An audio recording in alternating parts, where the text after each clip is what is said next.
Packet લ્યો છો ને તમે બધા વેફરના 10 રૂપિયામાં કેટલી આપે છે ખબર છે?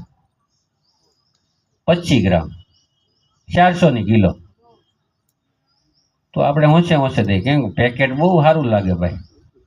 હે આમાં તો એવડું મોટું પેકેટ આપે 10 રૂપિયામાં પણ અંદર 25 ગ્રામ જ છે. પેકિંગ છે સારું.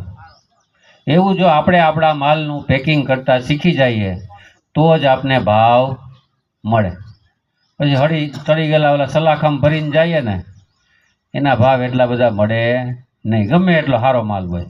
પણ વ્યવસ્થિત આપણે બોક્સમાં પેક કરીને માલ મોકલીએ. હવે ઘણા બધા શીખી ગયા છે. તો કેરીના બોક્સ આવે છે ખબર છે ને? અત્યારે લગી કેરેટમાં ભરીને ત્યાં ઠલાઈ આવતા. હવે ફર્સ્ટ ક્લાસ બોક્સ પેકિંગ કરવા માંડ્યા. તો 1000 રૂપિયા આવે, 1500 આવે, 2000 આવે, જેવું માર્કેટ.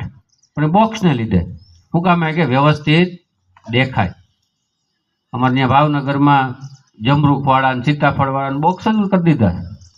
પેલા છૂટા વેચતા, બધા થેલીયું લઈને આવતા ને થેલીયું ભરી દેતા ને ઘેરે ભોગત 50% પેસાઈ ગયા હોય.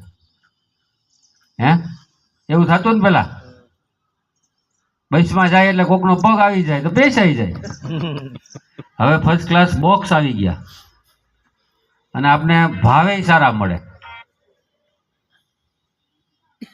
એટલે બગાડ ન થાય અને આપને સારા ભાવ મળે એવું આપણે કરવાનું છે. એ બોક્સ લેવા હોય તો 7500 રૂપિયા આપીએ. લ્યો એ બોક્સ લેવા હોય ને એના 7500. તો આ બધું ભેગું કરી